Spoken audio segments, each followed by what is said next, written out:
start in 5, 4, 3, 2, 1.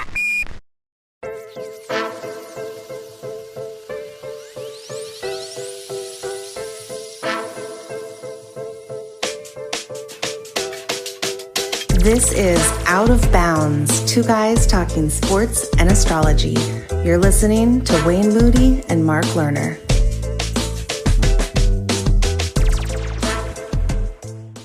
It is Sunday, December 4th, 2022, and after offering Podcast 106, The Astro-Psychology of Life and the Great Beyond, Part 2, we now present Out of Bounds, two guys talking sports and astrology, with Wayne Moody and Mark Lerner, entitled The Astrology of the USA and the World, November 2022 to January 2023, Part 2.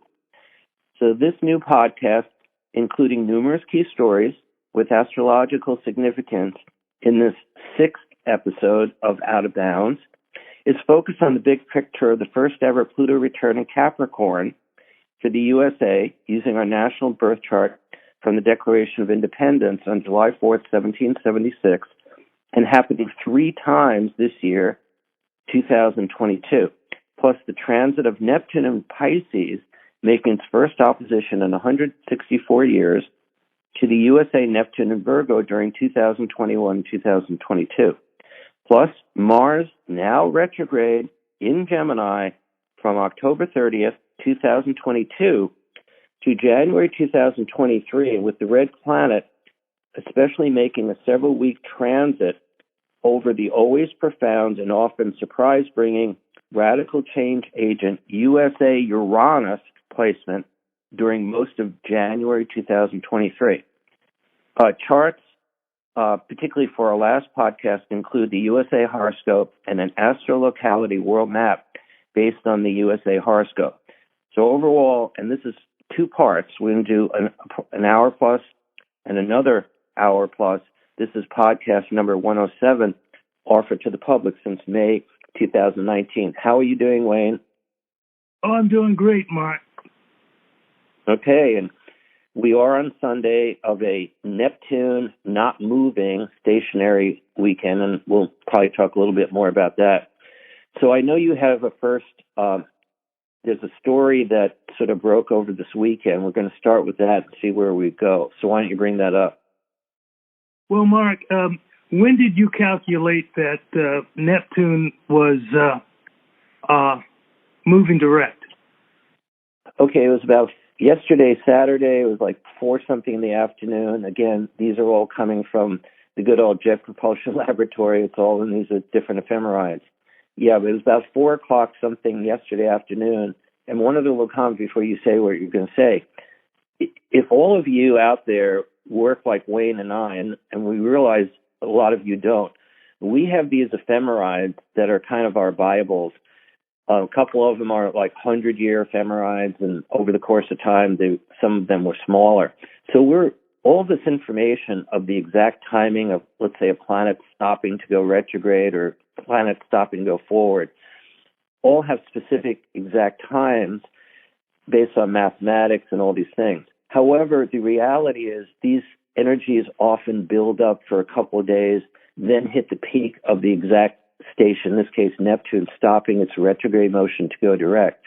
So what you're going to bring up, today is Sunday, and the reality is Neptune hasn't gone anywhere in the last 24 hours. It hasn't moved for the last 48 or 72 hours. It's not going to move again tomorrow, the next day. It's basically not moving. So please present, this first one, which I think is a pretty extraordinary little story. Well, and that's why, Mark, I asked you to give that big picture for our listeners. The fact that Neptune is basically, it is standing still from the perspective of the Earth. And when we astrologers use the horoscope, we're looking at transits and progressions, and we're looking at the timing in which when events happen for different purposes. Now, when I use, as a mundane astrologer, and I look at transits into the future and progressions into the future, I'm looking at it from a predictive perspective. For example, looking at Pluto making its return, astrologers could have seen that 50 years ago. Mark could have seen the very beginning of his a long journey as an astrologer, me 40 years ago. But it's not a priority at that time. 50 years out, we're going to have this planet returning. How about 20 years out? How about 10 years out? Well, women want to know when they're going to give birth 9 months out. About 9 months. So Mark and I have been looking at this for a long time, and so it's very important for us when we have these celestial events that are rare, and they're hitting charts. And by hitting charts, I mean the Neptune station in the sky is almost exactly opposite the United States Neptune position. Right. And so, I'm not giving you numbers here, and I'm not giving you degrees here because I don't want that fuzziness to enter into what picture I'm trying to paint here. Just see that where Neptune is in the sky right now today is opposite where it was in 1776, July 4th, when the country was established. Right. And so that is a milestone, given that it takes Neptune 165 years to make an orbit around the sun. So it's quite an event in the history of this country, which is only 245 years old. So here's what was astonishing over the last 24 hours, 48 hours, is that a former president of the United States comes out and says that the Constitution of the United States needs to be terminated and that he should be reinstated as president of the United States. Right. Well, today, this morning, as I was checking the news, I noticed that there was this article on Teddy Roosevelt and how there are parallels between Teddy Roosevelt and the former president of the United States, 45th president of the United States, in their horoscopes. And in this moment, with respect to the Constitution. And so, Mark, I know your mind is spinning already because you already know all these linkages and connections. So we're just going to unpack a few for the listener and try to not make it so rocket science complex. Teddy Roosevelt, and I teed up his horoscope, was born just before the American Civil War in 1858, October 27th. He's a Sun Scorpio. And what is important in his chart with respect to the United States chart and with respect to Donald J. Trump's chart is that he has a planet in his horoscope supposedly rising because the people who certified Teddy Roosevelt's horoscope gave a B rating, A rating, AA rating is the highest, A rating is next. B means there's something wrong with this information, we're not sure. In other words, it didn't come from a birth certificate or it didn't come from a family member first-hand witness. Well, Teddy Roosevelt has 21 degrees Gemini rising. 21 degrees Gemini in the horoscope of the United States is its Mars position, and 22 degrees Gemini is the Sun position of the former 45th President of the United States. Now, the connection that was made was that Teddy Roosevelt, tried to run for office a second time, and that he formed his own party, the Bull Moose Party, and that he was strident. Well, the age of Teddy Roosevelt was the age of the macho man. It was the age of the Rough Rider and the manly man and build yourself up and the hunter, the conservative and all conservationists and all those things. And so it was really bare knuckles politics back in those days. Well, it seems to resemble the politics of today and the martial qualities of the politics of the day, and we have a president who seems to have taken a page out of Teddy Roosevelt's playbook. However, this president goes further. One more thing. I'm going to tie in the Constitution. This president has gone a step further and says, suspend the Constitution in order for me to be back reinstated. That would mean it would be a constitutional crisis. Go ahead, Mark. Okay, the one thing I believe you left out, just to make sure, Jupiter in the Teddy Roosevelt's chart is at 21 plus a Gemini, is it not? Yes, I said that. Well, you said the ascendant or the rising with the the B reading that he. Jupiter is rising above his ascendant in a chart. We're not exactly sure whether it's time. Right. Yeah, but what's most important is he definitely has Jupiter at 21 plus a Gemini regardless of the time. That's correct. As you said, because you, just so you know, folks, Wayne sent me other information because we're trying to be succinct here about what Teddy Roosevelt did, becoming the first kind of international. This is Wayne's information to me earlier. Going with his wife, going overseas. This is Wayne's forte. Going to particular places. We're not going to get into all those details now, but I mean, this is what Wayne does all the time, and that we share in the background, where he will share various texts and emails with maps that are very meticulous. And again, this is the reminder that both of us have been in the last two issues of GPS Astrology, which is on the Great Bear Enterprises website. You can read both former issues. We always come out at the full moon. Wayne's articles are in there, my articles. We've got a whole bunch of other people. It's brand new. August 11th at a full moon, we came out with one of them. And you can read this online, and you can subscribe and get into it, see all of Wayne's stuff and my stuff. So one was August 11th at a full moon. The other one was October 9th. The next one is January 6th. Oddly enough, 2 years to the day of the insurrection date, the Capitol is a full moon.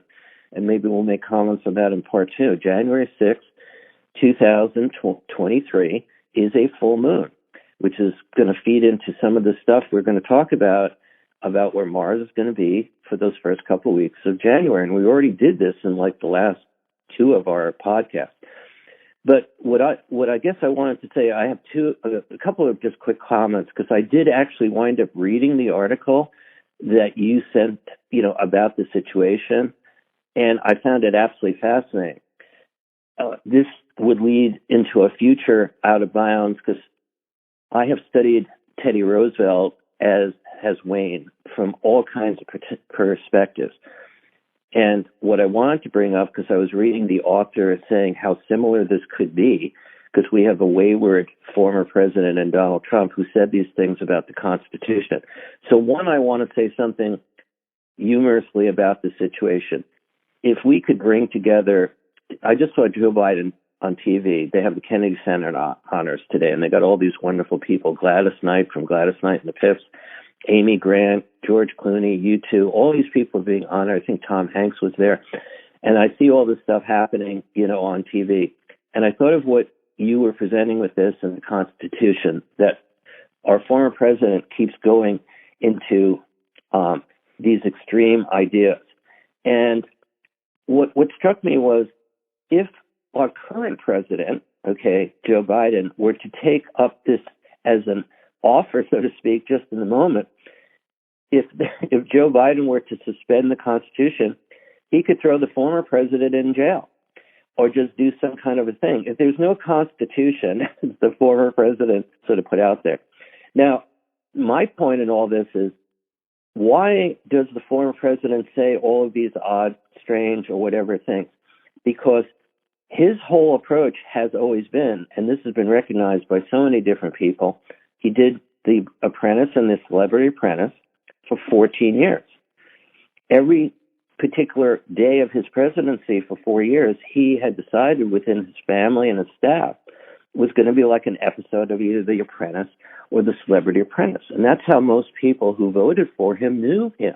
They didn't know him as I did, or Wayne, from a big city like New York where I was born. He saw all the headlines for these years. He's known to his tens of millions of people. Oh, there's the guy, Donald Trump. The art of the deal, casinos, bigger than life, plus being on TV all the time. So who is he actually talking to? Like, we're looking at this as how absurd from a political standpoint is it for any former president of any kind to say, let's suspend the Constitution. He's not talking to the American public. He's talking to his crowd of people who want to destroy the country or overturn, or that he was really elected and so on. So that brings up, unfortunately, the QAnon crowd, the MAGA crowd, and so on.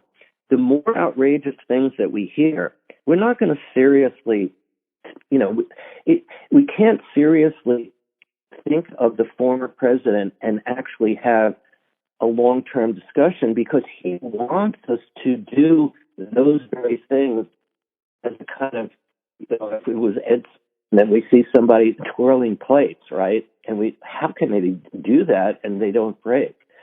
So whether it's a sort of magician trying to make like David Copperfield, and he got into trouble for this. Hey, I'm going to make the Statue of Liberty disappear. And I got to see David Copperfield a couple of years ago, and it's very amazing what he's able to do. As you're sort of watching it, like, wow, this is incredible. And that's what Donald Trump has been able to do, both before being president, during his presidency, and after. So that's my first comment. And I find the whole thing with Teddy Roosevelt interesting from the standpoint of what you said, the Bull Moose Party, and we can go back to how that became so disruptive in the time period of 1908 and 1912, when Teddy Roosevelt decided William Taft was his guy. And then he didn't like William Taft for those 4 years.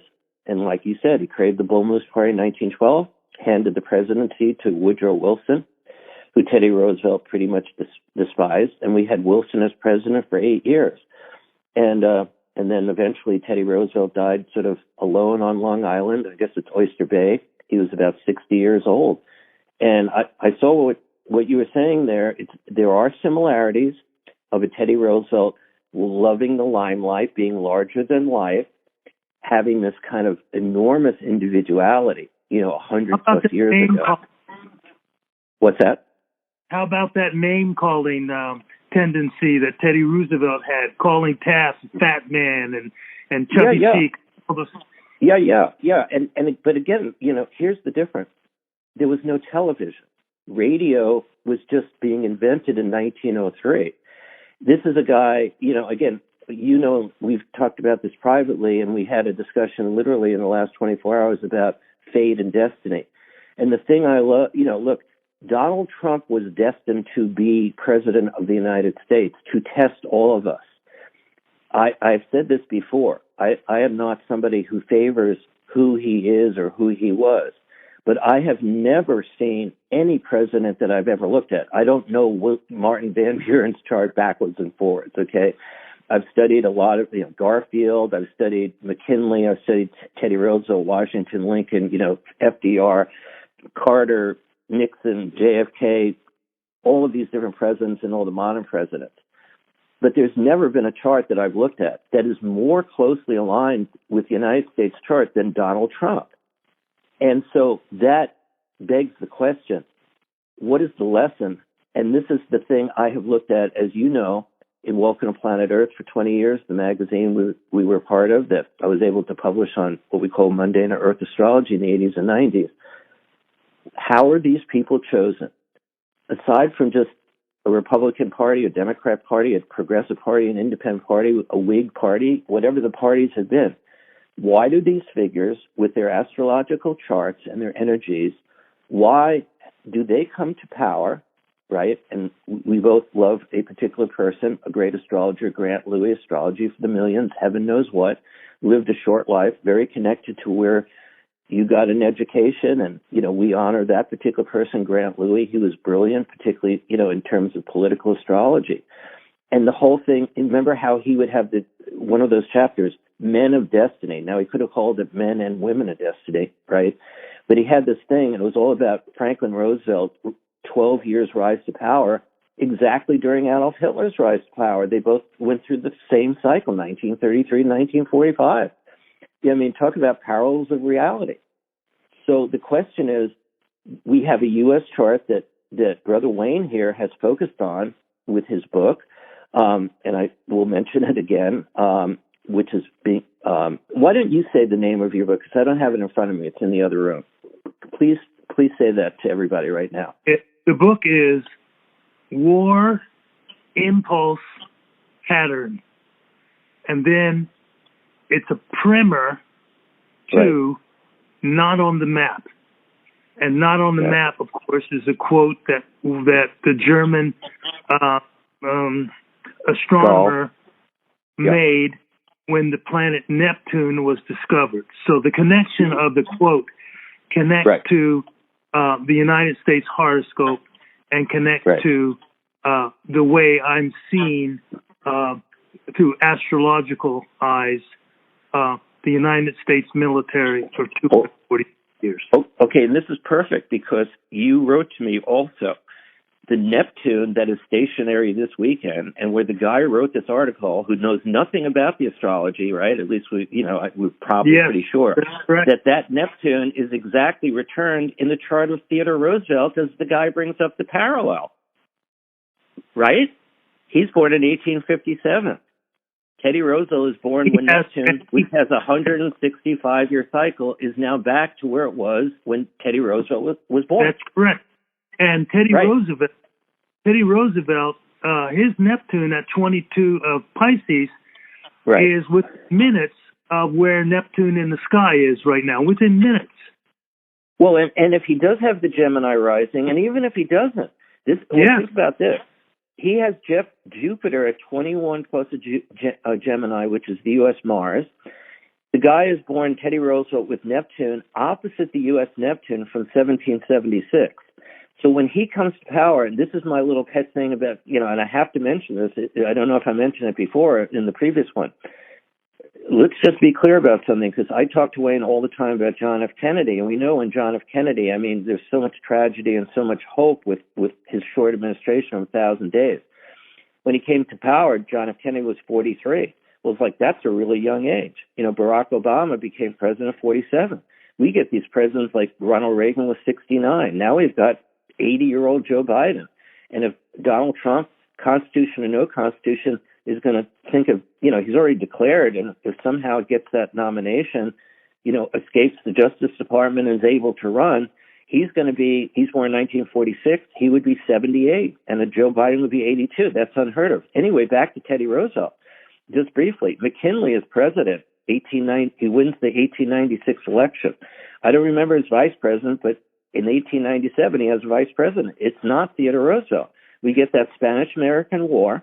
Teddy Roosevelt becomes famous, comes out of New York. We have both studied his chart.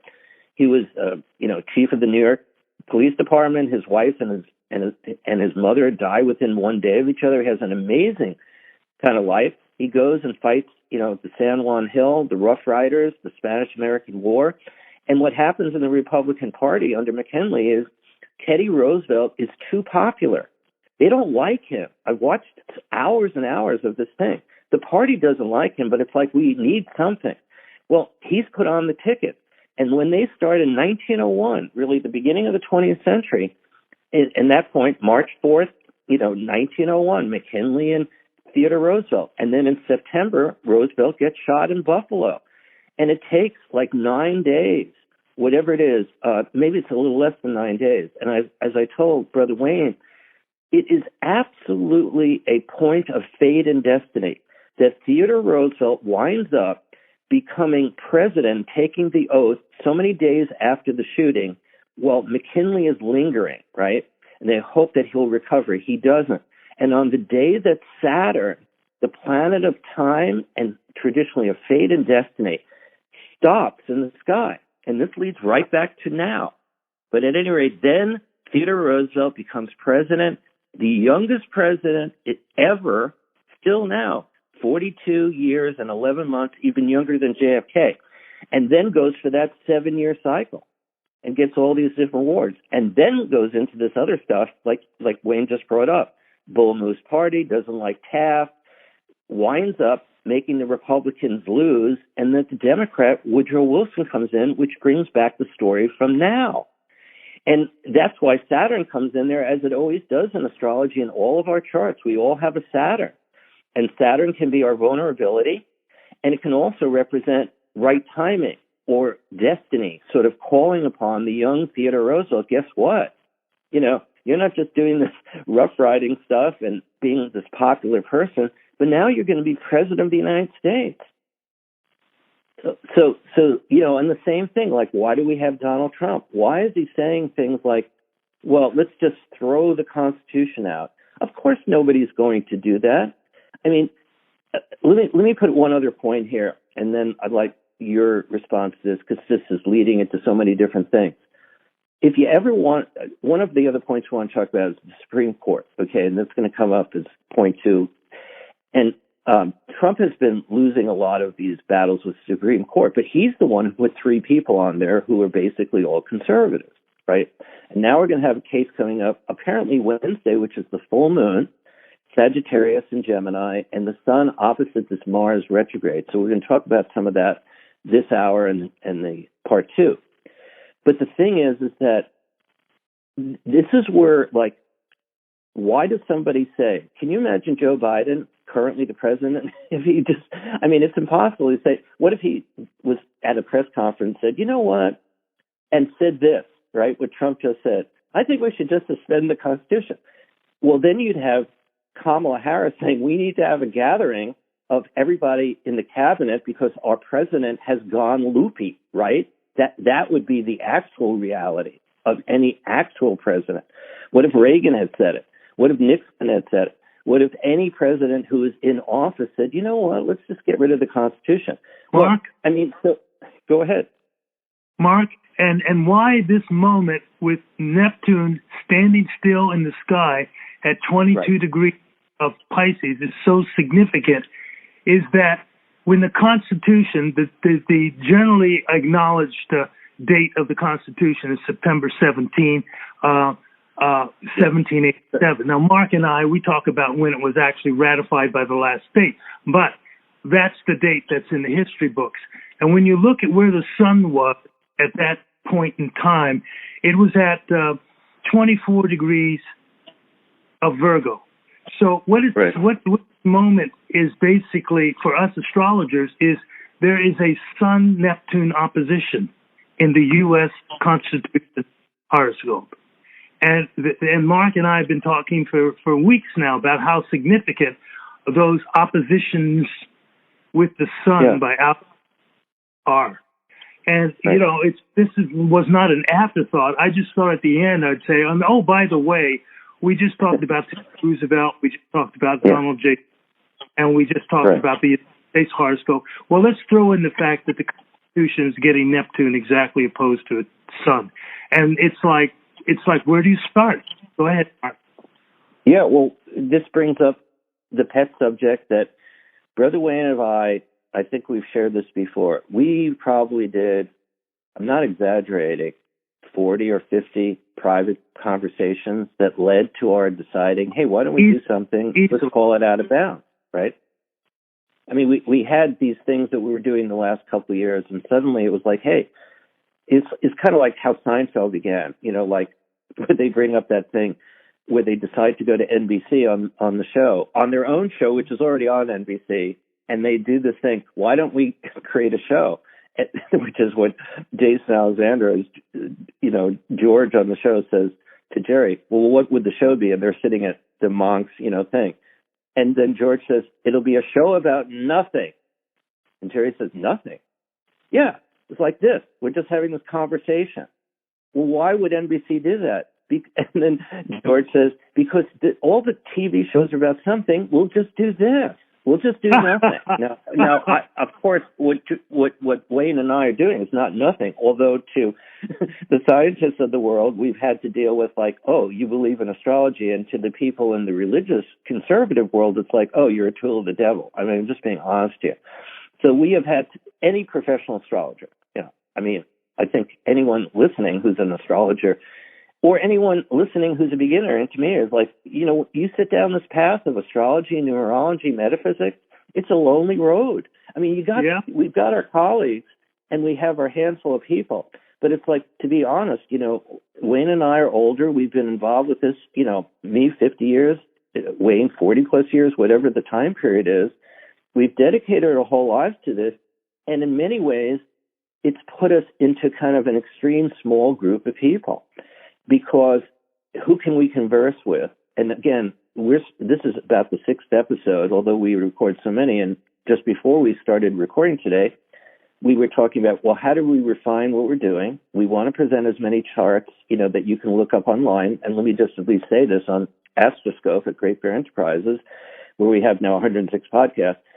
The charts that we'll still be talking about part 2. We're going to have this full moon in 3 days, okay? December 7th, very powerful. Sun in Sagittarius, moon in Gemini, conjuncting the Mars that's retrograde and a Sun-Mars opposition. And Wayne and I spoke about this a lot in like 2 podcasts ago. And the charts are all there that you can find. Charts like this full moon, Sun opposite Mars, when Mars stopped on October 30th to go retrograde, and the big one will be January 12th, when Mars is on the United States Uranus at 9 of Gemini, which has a lot to do with our concerns about nuclear energy and surprises and shock waves, as well as scientific discoveries like what James Webb Telescope and all these things of Artemis and high-tech things. So it's a dual-edged sword, and Mars is going to be hanging out at this America's amazing Uranus degree. We don't know what's going to happen, but we're tuning in. The thing I wanted to bring up just briefly is, which is fascinating, because I brought just up, Saturn was not moving when Teddy Roosevelt actually became the youngest president. And we know Saturn rules older age. And now he's been brought up 100 from the time that he became president in 1901. It's 121 years ago, right? And we just, realized that Neptune has returned in his chart, as Brother Wayne said. It's opposing the United States Neptune, but we'd be remiss if we didn't bring up the discovery of Neptune, September 23rd, 1846. And this is the quandary that Brother Wayne and I have had for years. When Neptune is discovered, of the 3 outer planets, Uranus, Neptune, Pluto, one in 1781, Neptune 1846, Pluto 1930, it's only when Neptune is discovered, as he shared by Johann Gall and 2 other astronomers, one in England, one in France, with all these mathematics, that Saturn is with Neptune. They're in the same degree in Aquarius, which is basically the United States moon in Aquarius with Pallas Athena, and now this other planet called Quaoar out beyond Pluto. So the U.S. chart is filled with this Aquarian energy, and lo and behold, in 1846, and, we can't go into all of this, but that the discovery of Neptune and the fact that Neptune is not moving now, the fact that, we're bringing in a former president says, let's just dispense with the Constitution. And you just said the son of the Constitution from September 17, 1787 is a Virgo sun, and the Neptune is exactly opposing that right now. Is that what you're saying? Right? That's exactly what I'm saying. So we got Neptune opposite the U.S. Neptune on the vertical line of the U.S. chart. If you want to look there, it's about 24 Virgo at the top, 24 Pisces. And all this year, Neptune, hardly moving, is going back and forth at what we call the IC, which is interesting because that's roots, home, and foundations of the country. And a former president, Donald Trump, as I said, who has so many connections to our chart and has put 3 conservative people on with the help of, the Senate Majority Leader, Mitch McConnell, who's now, exactly not a fan of Donald Trump. And they're talking about being rivals, even though they're supposedly part of the Republican Party together. And now we have never had the situation of of somebody, a president, a would-be president. But the point is, it's so utterly absurd, right? Who is he talking to? He's only really this is like a communication to the Proud Boys, to the Q people, and so on. Everyone who believes that Donald Trump was unfairly treated, that he really won the presidency. That's the communication of this weekend. And one other point, Neptune is fantastic if we, as a higher octave of Venus, of love and spirituality and all these wonderful qualities, okay, of idealism and nobility and so on, when it works well. It also rules over things like socialism and communism and mass movements of all kinds.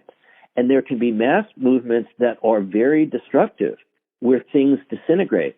And the whole idea of invisibility and things falling apart and disintegrating is a shadow of Neptune. And so what I see happening, and I don't want to speak for you, you can say what you feel about this. Again, it's such an outrageous thing. But guess what? A couple of days from now, I don't know if he'll be able to top it, Wayne. How do you top this weekend?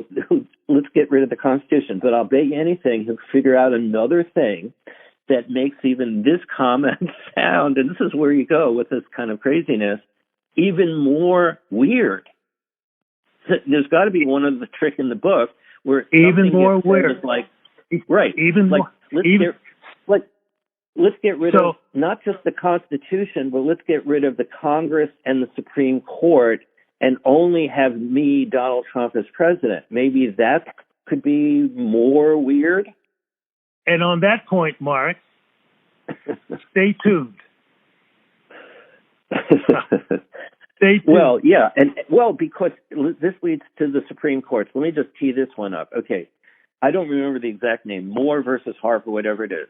The essence of what's about to happen in the Supreme Court is the following. And I just couldn't believe that this is going to happen. Opening arguments, unless something changes this Wednesday. Why would that happen? Why would this thing about Trump and the Constitution, or no Constitution, happen with Neptune not moving? Secondly, in 3 days, there'll not only be the sun and moon opposite, which Brother Wayne and I already talked about in the previous Out of Bounds, but the sun going opposite Mars retrograde in Gemini, which Mars does not.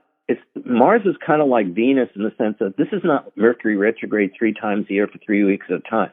Whether you believe that Mercury retrograde is good or bad or whatever it is, my feelings, I've made my feelings known for 50 years that I do not like this whole thing of retrogrades. Okay, what I mean is it's not that they aren't happening. It's not that you shouldn't review and reflect. It's just that Mercury is become the be-all and end-all, whereas Jupiter, Saturn, Uranus, Neptune, Pluto, Chiron are going retrograde 5 months out of every year, and nobody cares about it. Nobody squawks about it. Mars retrograde, back to one thing, Venus went retrograde and conjoined Pluto a couple of times at the end of last year. And we're about to have Venus conjunct Pluto literally on New Year's Eve, when we're all wanting to think of what wonderful things can happen in 2023 so that we're not in this kind of Ukraine war and nuclear fears and so on. Venus is not going to be alone. It's going to be with Pluto at the end of Capricorn. And Mercury will be retrograde. But now we're dealing with Mars retrograde, which only happens about every 2 years. It happens in different places. And it is the planet of initiative and drive and assertion and leadership and so on. But when it is shadowy, it can be war and volatility. Go ahead. And Mark, we need to mention that for those as astrologically savvy people who understand what an extreme out of bounds planet adds to the mix. Right. Mars is currently around plus 25 degrees of elevation. Yeah. And so that just adds to what Mark has just pointed out, besides the fact that this is the 130th Mars return in the U.S. history. In 245 years, the right. country is 130. And so there are lots of, we watch this all the time.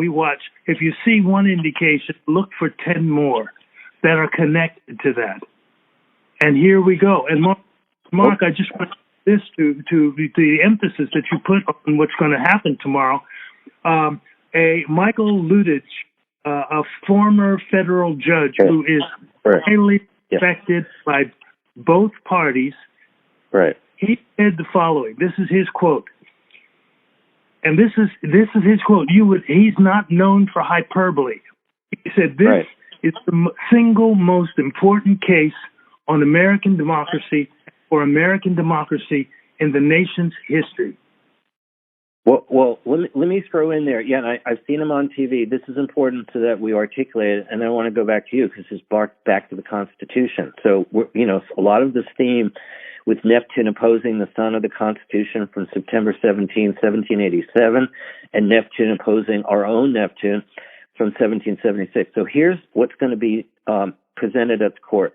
It goes into this extreme view that was brought up by one of Donald Trump's lawyers, who was trying to say the state legislatures in the Constitution, because of the actual wording. So I just want to get this out and then have your comment, Wayne. So what's going to be presented, and the Supreme Court, sometimes rejects things. They've been rejecting a lot of, like, Trump wants to do this, and the Supreme Court has the ability to say, no, we're not going to bring it before the court. This is going to be, has already been decided. So this is going to happen apparently Wednesday, and I couldn't believe that it would happen at the full moon, sun opposite Mars. What they want to do, from the extreme conservative viewpoint, and we already know that Roe versus Wade was overturned from Samuel Alito's views, where he's going back hundreds of years to witches and referring to witches in England and Scotland and so on about the whole thing. And this is not a joke. Roe versus Wade has been overturned, and the only way to sort of put it back is actually in Congress to sort of overrule the Supreme Court, which is sort of what the extremists in the court tried to do, say, hey, you want to make a law? You know what I mean? Then get yourselves together, Republicans, Democrats, and Independents, and put it on the books that a woman has the right, to have a choice. So now back to what this is. Instead of being able to have the elections the way we now have them, where we have an electoral college, and whoever gets the most actual votes in the state, to go back over how we do this in America, even if the states are close, and they do, once in a while, we have to have a recount like what happened in Florida, in 2020. Did Gore win or Bush win? They had to do that whole thing with the hanging chads, and that went to the Supreme Court for 36 days.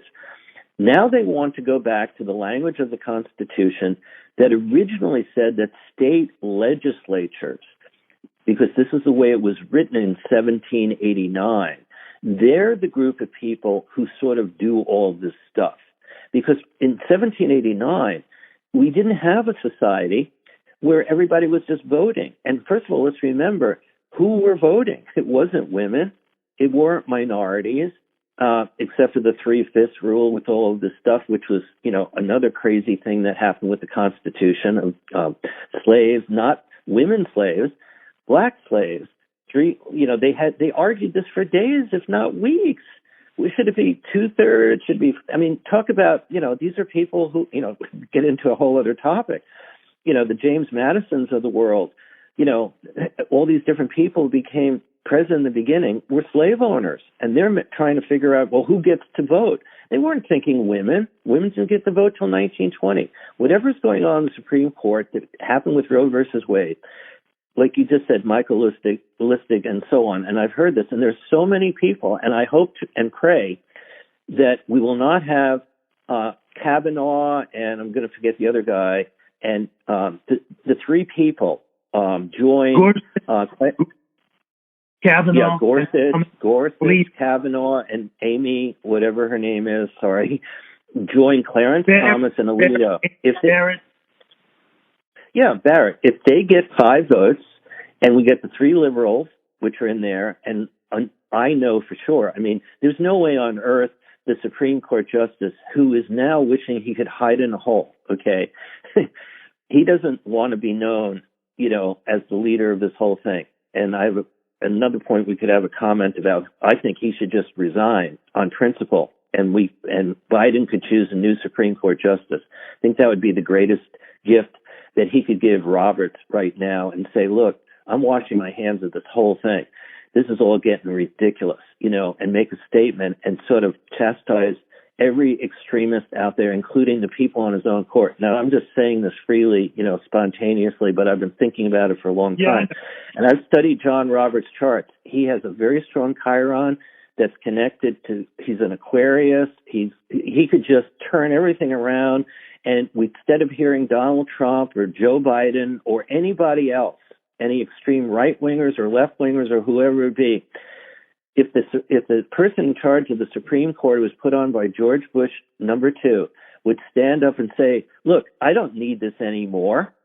I don't have to do this. I'm going to say something on principle of the country, particularly after this Constitution thing. And as well as I do. I mean, Wayne is always saying, is that a prediction? Very often what Brady Wayne shares with me, and then a couple of days later it happens because he shares something with params and alignments and knowing the U.S. chart.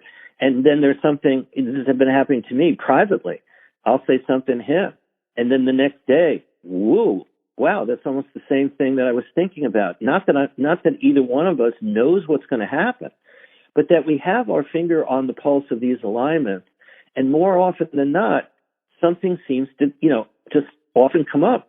Look, I can't predict everything that's going to happen. I certainly would not have predicted that Donald Trump would say, let's get rid of the Constitution. You know what I mean? Where all that comes from, I don't know.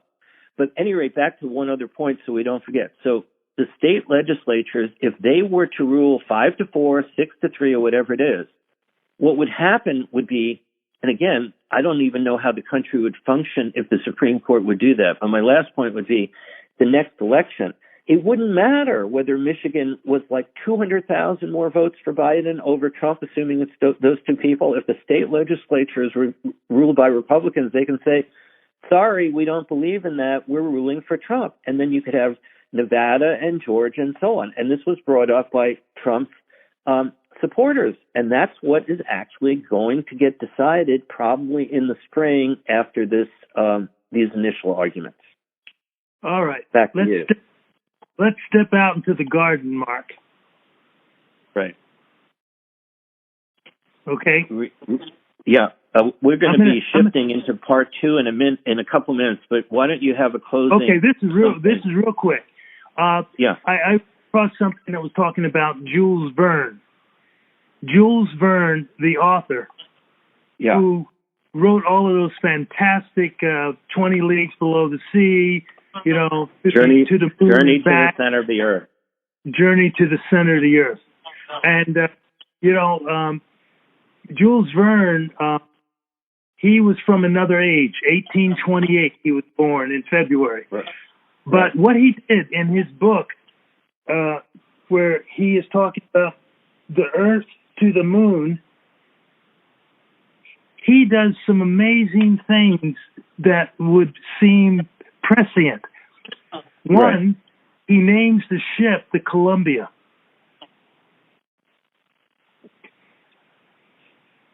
Two, it takes off from Florida. Right, I remember that. And when you look at these coincidences, given what Mark and I know, even the lay person, we know that our Cape Canaveral and Cape Kennedy is in Florida. But what astrologers can do is they can say, well, there's something underlying that reality, that map of reality, astrologically speaking, and that is the Uranus line for the United States. And Uranus has to do with inventions and radical developments, literally space travel. And so we can look at that situation of the launch site not only being in Vandenberg and Houston and other places, but that for the last 50 years they have been in Florida, and see that Uranian connection.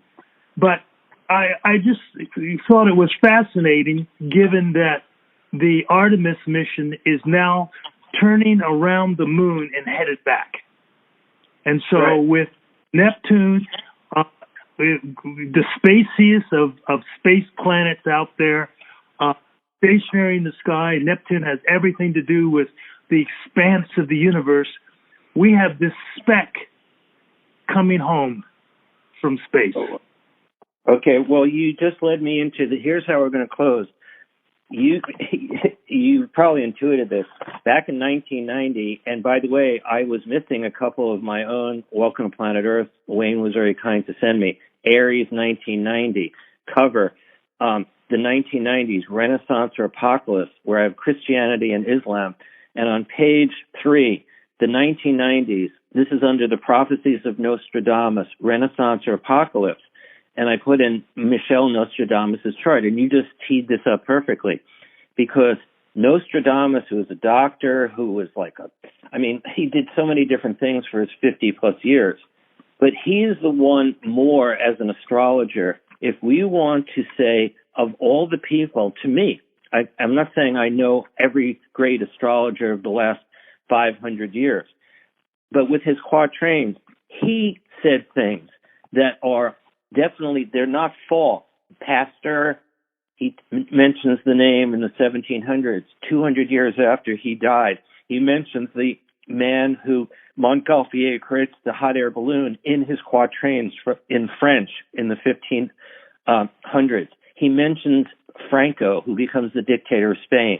Now, those three are names in there. Why I bring this up is because I coordinated Jules Verne's chart in the Cancer 1990 issue, Prophecies of Nostradamus and Jules Verne, a fascinating parallel. Now, I've been studying reincarnation for over 50 years, and I don't like to force either my clients or listeners, if you don't believe in reincarnation, so you don't. However, studying Edgar Cayce, Rudolf Steiner, the Tibetan Master DK, where I work at Lucis Trust, Findhorn, all these places, independently, I've been studying reincarnation. There is no doubt in my mind, and you just validated this for me, about Jules Verne, Journey to the Center of the Earth, 20,000 Leagues Under the Sea. He was my main science fiction guy before H.G. Wells. The Time Machine, The Invisible Man, and so on. I tuned into Jules Verne when I was a younger person, and I wasn't into astrology. The charts of Verne, February 8, 1828, and the chart for Nostradamus show unbelievable connections, particularly in the sign Scorpio. And you brought up Teddy Rosso. It's the sun in Scorpio earlier. So Scorpio is a sign of mysteries and so on. It's just, like, for instance, just to give you an example, folks, I believe that the moon has a lot to do with who we are in the past, because it has a lot to do with our instincts and emotions. So get this. And these charts are exact. When Nostradamus is born in 1503, his moon is at 15 plus a Scorpio. When Jules Verne, who's also French, by the way, February 8, 1828, the moon is at 14 plus a Scorpio. Their moons are 1 degree apart out of 360 degrees. They also have a whole bunch of other things going on. One of the other things, just to bring this up, is in the sign of Cancer, okay, which is the key first water sign that has a lot to do with the past. Nostradamus was born with a Jupiter-Saturn-Mars triple conjunction in the sign of Cancer, which is America's birth sign. His Saturn, this is Nostradamus in 1503, his Saturn is 15 of Cancer, and Jules Verne has his Saturn at 14 of Cancer. Well, Roger has talked about Moon and Saturn in all of our charts being the key of identity of who we are for various reasons. Saturn is kind of like the ego, the structure of who we are, and the Moon is the container. This is in books that Brother Wayne and I have read a whole lot, particularly The Lunation Cycle and some other books by Rudjar, who was my main male teacher.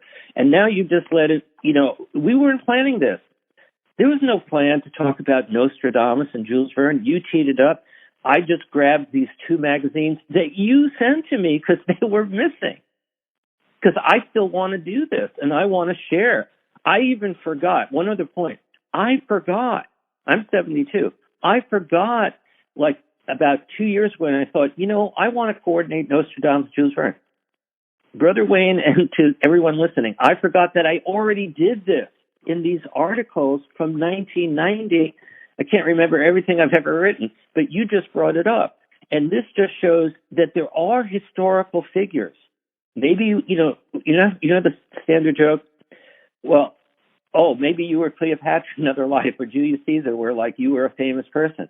Well, have all of us been at some point in time in some remote part of the world, if we go back to Atlantis and so on, over hundreds, if not thousands and thousands of years, have we all been maybe at one point a fairly well-known man or woman? Probably. We've also probably been complete unknowns and everything in between, right? But whatever history is, people have stood out. And this is just fascinating that you brought this up, because had you not brought it up in the way you did about that Jules Verne was able to predict things through his science fiction, right?